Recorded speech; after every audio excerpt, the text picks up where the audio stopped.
In Job chapter 14, Job reflects on the fleeting nature of human life and the inevitability of death. He compares human existence to a flower that withers and fades away, emphasizing the brevity and fragility of life. Job acknowledges the universality of death, recognizing that all people, regardless of their station in life, must ultimately face mortality.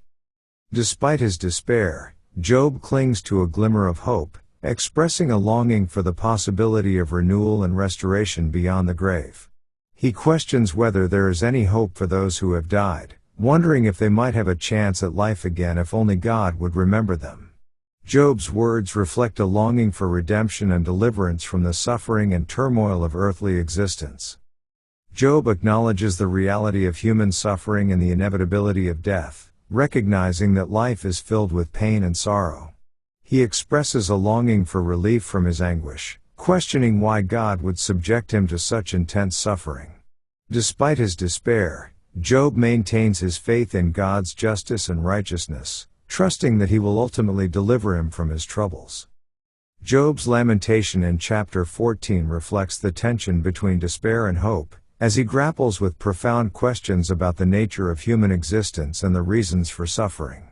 His words serve as a poignant reminder of the struggles faced by those experiencing profound pain and despair, and his plea for understanding and compassion resonates with readers who have grappled with similar questions in the midst of their own trials. Let's now read Job chapter 14. Man that is born of a woman is of few days, and full of trouble. He cometh forth like a flower, and is cut down, he fleeth also as a shadow, and continueth not. And dost thou open thine eyes upon such an one, and bringest me into judgment with thee? Who can bring a clean thing out of an unclean? Not one. Seeing his days are determined, the number of his months are with thee, thou hast appointed his bounds that he cannot pass. Turn from him, that he may rest, till he shall accomplish, as an hireling, his day. For there is hope of a tree, if it be cut down, that it will sprout again, and that the tender branch thereof will not cease. Though the root thereof wax old in the earth, and the stock thereof die in the ground. Yet through the scent of water it will bud, and bring forth boughs like a plant. But man dieth, and wasteth away, yea, man giveth up the ghost, and where is he? As the waters fail from the sea, and the flood decayeth and drieth up.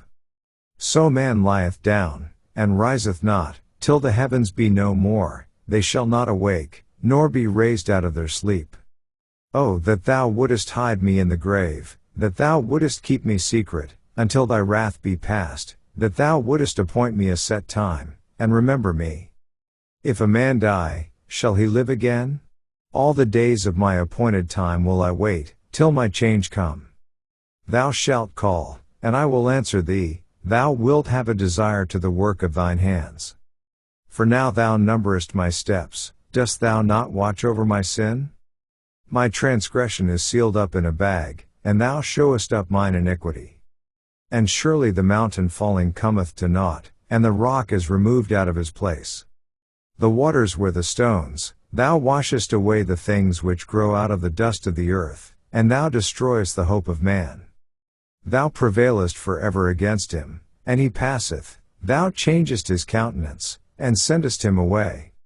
His sons come to honor, and he knoweth it not, and they are brought low, but he perceiveth it not of them.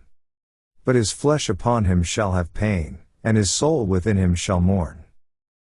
This ends our reading of Job chapter 14.